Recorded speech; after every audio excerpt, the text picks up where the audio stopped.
Okay people, so a lot can be gathered after the latest chapter of Dragon Ball Super, chapter 78, between stuff to do with Vegeta that, hands down, I've said it before and I'll say it again, Vegeta is easily, if not the most, one of the most developed characters in Dragon Ball, one of the best characters written wise in the Dragon Ball story, and I feel like we've been blinded by desperately seeking something from Vegeta that unfortunately his role is very hard to provide for whatever reason, and we're missing out on the beauty of his character development. So we're gonna dive into that. We also got some stuff to talk about regarding Bardock yet again, the heaters, Granolah. This chapter was packed. For a monthly chapter, it gave even more so than what it normally does, because it was actually a little lighter on the action and more so with the exposition, and the exposition was actually very rich, to say the least. So I ain't gonna waste your time. Without further ado, people, let's jump into a little bit of that Dragon Ball greatness right now. People, I ain't gonna lie, they've been doing a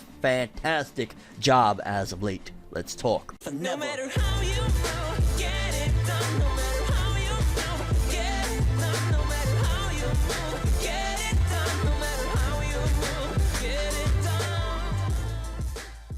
So the chapter opened up with the heaters finding out that Goku and Vegeta stopped fighting with Granolah. Their whole battle that was taking place has come to a halt due to Monaito, the Namekians, showing up, but we're already in major progress, which is interesting how they put all their hopes and dreams onto one person, as if the true leader of them really is Gas, but at the same time he's just really the muscle, because like they're really putting everything in their emphasis on, okay, so we're gonna get this legendary dragon that has the power to do X, Y, and Z, but instead of using that wish for whatever it is, we're gonna just use it to power up one person. And notice that maybe Elect might be a little bit wise to the circumstances and the sacrifice that is made upon making the wish, because why wouldn't have Elect just use that power on himself? Like, boom, I'm the strongest. Why would he use it on Gas per se? Because he's like, okay, y'all go finish them off or whatever, I got a wish to make with a dragon. Which also I was wondering, like, hold on, didn't Granolah just make a wish not that long ago? Like, how much time has passed in between the last time that Granolah made that wish to become the strongest and all of this is happening right now? Like, I get it, it's 2 Dragon Balls, so maybe that's why it's able to, you know, restore itself a lot quicker than 7, but that's interesting that, yo, like, can you just keep on making wishes because these are tiny balls?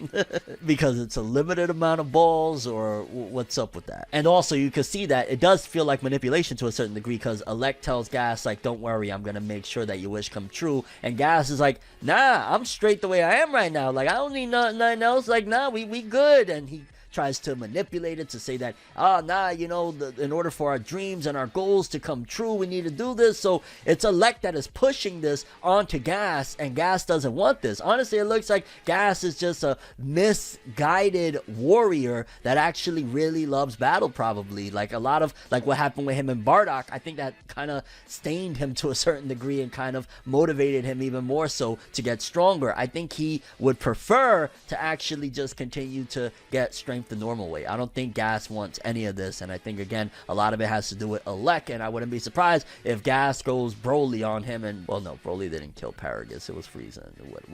Either way, I wouldn't be surprised if Gas is the one responsible for the death of Elect. Maybe he ends up killing him or something like that. That's just me, because it seems to be the case that he's manipulating him, and it's like, you know, he's the brain that's manipulating the muscle, and if the muscle gets a brain, it's over. And not only that, think about it, if Gas is even, let's just say, a little naive right now, right? And the wish to gain the strength that he ultimately gets later on down the road also happens to push him in age, because we see that he's aged up. Does that also, with the power up of his strength, give him wisdom? Because I guess technically wisdom of, like, you know, being able to fight and whatnot would come along with it, especially if that's old age. Because I wonder, is it like, if he's the strongest, how much time does he have to live? Because remember with Granolah, he had 3 years left. Does Gas only have a little bit of time? And also, what does that do for his mental? Like, is he able to distinguish now the bullshit that maybe he was too naive to see before the wish happened with Elect? But we cut back and we see that Granolah is upset with Monaito, saying, yo, damn, dog, like,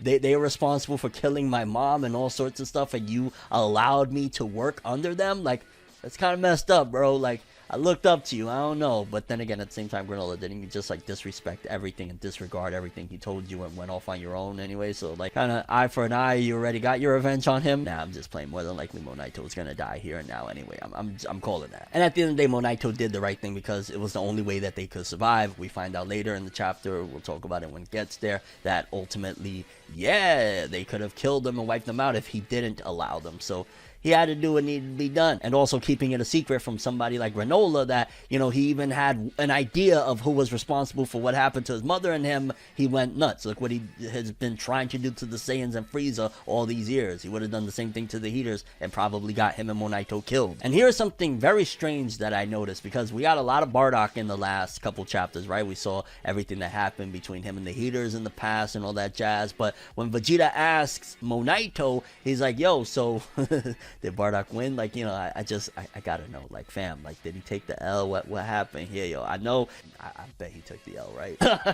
And basically Monaito is like, oh, no, that's how we were able to survive. Yeah, he took the dub, which, again, it kind of makes me question a couple of things. For starters, why are they off-screening this now? Are they going to show it later on in the arc, or are they planning on doing something in general? Maybe a little Bardock spinoff is in the works or something, which would be huge. Like a full-on Bardock spinoff, not just like what they did with episode of Bardock, but like a Bardock spinoff, manga to anime. That would be big. A lot of Dragon Ball fans would eat that shit up. And I'm not talking about like heroes. I'm talking about a full-on real story, a prequel story of Bardock. I'm sure it would be massive. A full-on Future Trunks series would be massive as well, but look what they've been doing with the video games, utilizing Future Trunks in like the Xenoverse stuff. And Vegeta goes even further to Monaito, like, but yo, Bardock was a low-class warrior as far as I was, you know, informed, so was he really able to get the dub? Like, yo, you pulling my leg right here, right? Like, yo, that weakling, he did that? Like, what? And as Monaito is about to explain, there's an interruption, but definitely makes me wonder, like, are they gonna put in and make it canonical that maybe Bardock unlocked Super Saiyan in that battle, and that's how he was able to surpass his limits? Because,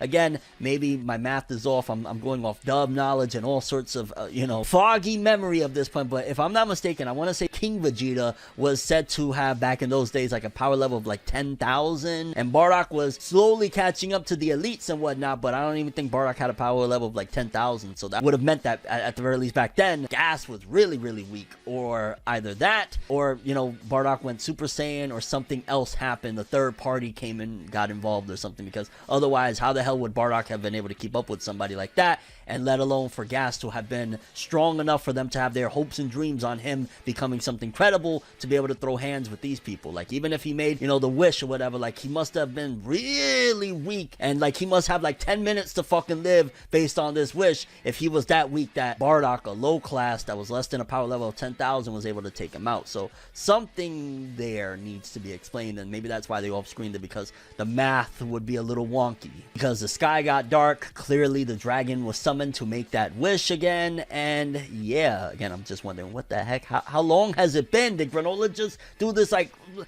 it's only been a few minutes, maybe a few hours or something, but I don't know, maybe did Granolah make that wish before? Yeah, I want to say he made that wish while Goku and Vegeta was still heading to their planet, so maybe enough time has passed, and again, it's only 2 Dragon Balls, so maybe it was only like a few months or something that needed, I don't know. And suddenly, a strong power level that is familiar to Granolah is approaching them, and Oil and Maki are the first to show up, and they're like, yo, sorry we had to do it, fam, we had to set this thing up, you became too much of a threat. And at the end of the day, it seems like one of the big things, you could throw the argument there, is that the Heaters are essentially insecure. The Heaters, they're some insecure space pirates that essentially, like, yo, if you too hard to handle, fam, we gotta take other measures because we scared of you, dog. We don't want no smoke, you know what I'm saying? But that's essentially the main reason why they set up the whole Goku and Vegeta versus Granolah thing, because, yeah, they needed a way to take him out. He became too strong. And they say, too bad you're not the only one that can make a wish, and present the newfound Gas, which I ain't gonna lie, his design is gas. It's flames. The locks, yo, the locks, oh my god, and now he's older and shit like that. But again, I'd imagine he doesn't have much time. If Granolah And Granolah was pretty strong beforehand. You know how he broke into the base and OG-73 and all that jazz. If Granolah was able to do all that, and he only has 3 years left, if Gas was weak enough that Bardock could actually throw some hands with him back in the day, and even if it's been many years or whatever, which technically, yeah, you know, we've seen Goku and Vegeta have massive power boosts in small amount of time, so it is possible that Gas has just powered up immensely since then. But I wouldn't be surprised if, even despite he looks really awesome and he's older now, maybe he only has, I don't know, an hour to live or some shit. And Alec is grimy enough to do that because Alec really don't care. Like, Alec is a manipulative bastard. And Goku and Vegeta are just shocked to find out, holy shit, they're not even looking at him as like, yo, this threatening guy in front of us. They're like, oh my god, I can't believe this. There's Dragon Balls on this planet. Like, fam, there's a threat right in front of you. The dude with the really badass design. Like, y'all worry about Dragon Balls right now? And Granolah reveals to them, yeah, you know, I used them to become the strongest. And Goku's like, I knew it. I knew this bitch ass motherfucker could not keep up with us. I knew it had. Vegeta, I told you, right? I did tell you that shit. I called it. Yeah, pretty much Granolah just exposed himself right there. Like, nah, you were frauding all along. You used the dragon. This was not real strength. Let's stop the bullshit. And Gas immediately starts to make them run for it with a finger blast that is like just blazing through everything. And they jump in, and Gas is looking like already the strongest in the universe title is fitting. Following that, he creates some sort of spear. He destroys Granolah's ship and then pierces him with it. And I'm like, wow. You know what I'm saying? Which clearly, as you see throughout the battle, like, it'll continue on. We'll keep talking about it. That he's creating weapons. So one of Gas's powers is that he could create weapons using his ki. He makes like a mallet at one given point. He made a spear just now. Like, that's an interesting power. Again, it kind of goes into a different realm because, you know, Dragon Ball is always like about fists and just straight ki blasts. And now this guy's creating weapons as like a quirk, so to speak. And Gas, he's clearly like, again, I feel like he's just, I don't know, he's a hateful dude because he's like, I never liked you. I always felt like I had enough muscle to help the heaters out. You know what I'm saying? I had a problem with you from the jump. And as Goku is about to say something, do something, he's like, boom. Clearly, again, very powerful, very quick, that he encases Goku's arms and legs in ice. It kind of looked like, remember when Goku would train with like the weighted things on? Like, kind of looked like that, except it was ice blocks and Goku was immobilized. And also, you can see that Gas still clearly has a grudge because he remembers Goku's face. And he's like, are you the son of that one dude that whipped my ass back in the day? Like, you him? That's your mans? That's your pops? And Vegeta's like, yeah, but that motherfucker dead. Like, don't worry. Like, you don't need to have beef with us. You know what I'm saying? I am the prince of both of us. This is me. He is I am Prince. And again, it goes into more jargon that is like, okay, we get it. Goku's like, hey, that doesn't mean you need to kill us, fam. And Gas is like, no. You gotta die. Somebody got to die. If I go, you got to go. Somebody got to die. Let the ki blast blow. Shout outs to Notorious B.I.G. And just as Gas is about to axe down Goku from behind, he gets blasted from behind by a Granolah that is severely injured. Remember, he just got his ass kicked. He had a big battle between him and Goku and Vegeta, and then now he's fighting against Gas. Yeah, he's weakened, but he had enough to blast him to stop him from killing Goku right there. And he creates a giant club and starts beating the crap out of Granolah again. Like, again, creative thing with Gas. I thought it was just going to be like, hey, he's strong, ki blast, hands. But the fact that they're adding little things like that, him having that quirk, quirk, my hero, yeah, makes it not just the typical Dragon Ball strong guy. And I love how on the sidelines they just laughing it up, Oil and Maki, like, yeah, duh, he's the strongest. He made his wish after you to be the strongest, you dumbass. Like, following that, Monaito starts to remove the ice from Goku's limbs, and he asks him, like, yo, please, I know my grandson is an idiot. I know he tried to pull some bullshit, but save the little lad, you know what I'm saying? And we get more explanations as Granola's trying to find out, well, why the hell did you allow me to live? It wasn't anything in particular. Like, we didn't even know y'all motherfuckers was still alive, which, again, that's that missing piece that we don't have of what the hell happened between the battle of Bardock and Gas back in the day, because if we seen that, then we would have known, okay, this is how they escaped. But pretty much something happened where they thought that they were already dead, but ultimately, yeah, they managed to survive. And then years later, they found out, oh shit, he's a bounty hunter. Let's just use this motherfucker. Again, really the puppeteer and the puppet master of it all is Alec. Alec is stringing along his people, the heaters, making Gas make this wish that probably he'll die in another freaking 10 minutes. And then ultimately, yeah, maneuvering to controlling Granolah's life after being responsible for killing his mother and everything, you know, all the messed up shit they did. And Monaito is just a failure. I ain't gonna lie. When he's like, yo, I'm not even a good Namekian, I'm like, damn, pa, you down bad, huh? You freaking forsaking yourself as a Namekian. He's like, I'm just a bitch made motherfucker.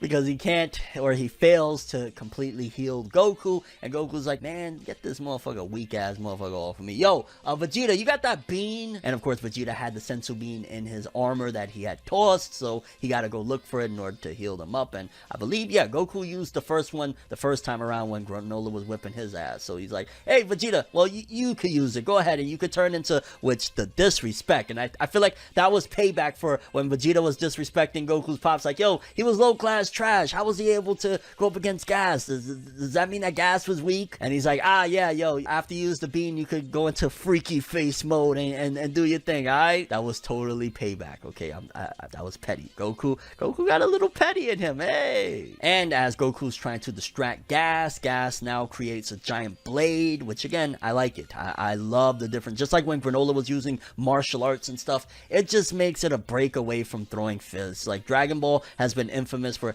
throwing fists, throwing blasts, and hoping something sticks. Granolah was using martial arts. Gas is using these weapons that he's creating with Ki. It's dope. And they throw hands for a little bit longer until he gets the drop on Goku and creates a giant mallet this time around and whacks Goku down. And I was like, ooh, okay. Hey, at the end of the day, yo, if Gas was to ultimately lose to Goku, it would be worthless. At the end of the day, he has to kick Goku's ass. Not only because Goku was already not completely healed up or whatnot, but also he has the title of the strongest in the universe. And as Goku is getting his tail whipped, he tells Vegeta, yo, what's the hold up? I don't got much longer. Get it done already, fam. What you doing? And we see Vegeta approaching Granolah, and he says, rise and shine. And seemingly he's giving him the sensu bean. He breaks it down to him. He's like, yo, this'll heal you. And Granolah asks a couple of silly questions. Well, why didn't you use that, fam? And Vegeta replies, well, it's because I'm not a bitch ass motherfucker. You know what I'm saying? I'm a real one. I'm a warrior. But you know, you just take this bean. I ain't gonna lie, it was kind of conflicting. Like, it was cool and awesome. Like, oh shit, Vegeta, great character development, all that jazz. But at the same time, like, sorry, you saying he's taking the coward's way out of taking it? But then again, they're not actually having a full-fledged straight up 1v1. It's just a massacre and betrayal and stuff like that. And Vegeta actually pushing forth because Vegeta knows. Vegeta was in Granolah's shoes of wanting to avenge his Saiyan heritage and his people in general, so he can understand and sympathize and empathize with Granolah's plight and what he feels of wanting vengeance. So he gives him the bean and says, yo, get your revenge. It won't be filled without, you know, you doing it by your hands, right? So get it done. And the chapter ends there. And honestly, this is one of the best examples of why Vegeta is one of the best and most developed characters in all of Dragon Ball. I understand we want the win. I understand we want Vegeta to get that moment that Goku always robs or gets in the end. Ultimately, Vegeta, this is the meat of it all. This is why he danced like a clown in Battle of Gods. This is why X, Y, and Z people shit on Vegeta now. It's because they sacrificed him attempting to get something that he'll never ultimately be able to accomplish to getting the real prize. This is the real prize right there, not those hollow victories of everybody fighting and then somebody has to win and ultimately, okay, we pick somebody. This is the win. Being a great character, being able to empathize and sympathize, coming from the days of him and Nappa just being two monsters that came to Earth and was just destroying shit, to this, to being able to give the sensu bean to Granolah after him and Granolah just had it out and stuff like that, and his ego, ultra ego at that, was bruised at taking the defeat. Yeah, this is great development on Vegeta's behalf. But yeah, people, I'm curious what you guys think. How did you feel about this chapter? How did you feel about the bout so far that we've had of seemingly Gas just annihilating everybody? Do you think that they're going to be able to get the W now that Granolah is going to take it? Because now it looks like they're going to have Granolah in the front and then Goku and Vegeta, because they're weakened, you know, they needed that sensu bean, they don't have healing, they're going to take the back. I wouldn't be surprised if Granolah dies in all this. I feel like Granolah is going to die, but with avenging his people, you know, defeating Gas, and then they're going to have to handle Alec, because Alec is going to be, I want to say, final boss, because he's again been puppeteering this whole shit. And your thoughts on Vegeta's character? Do you feel like, again, this chapter, moments like this cement how amazing he is, how much they've again taken the W just to an extreme of it's never happening, but ultimately the W in and of itself is the character he's become. Your thoughts on Bardock? Like, why are they cutting that part out, not showing us? You think they're gonna show it to us eventually, or they're planning something big with Bardock down the road? And your overall thoughts and expectations for the Dragon Ball Super manga with chapter 79 and beyond? I love that Vegeta moment, fam, I gotta say. And honestly, this chapter was really packed with info, exposition, great stuff. Great chapter. That's all I have for this one, though. Thanks for watching. Hope you enjoyed. If you liked anything I had to say or enjoyed the video, drop me a like. I'd greatly appreciate it. And if you want more from me, make sure to subscribe. Follow me on Twitter, Instagram. Hit that bell to get all notifications. And if you want to follow any of my other social media, links are in the description below. I'm ForneverWorld, and as always, people, have an awesome day. And remember the golden rule: anime and manga for life, boy. Have an awesome day. Peace in, and once again, praise Vegeta, because he did the damn thing. Have an awesome one.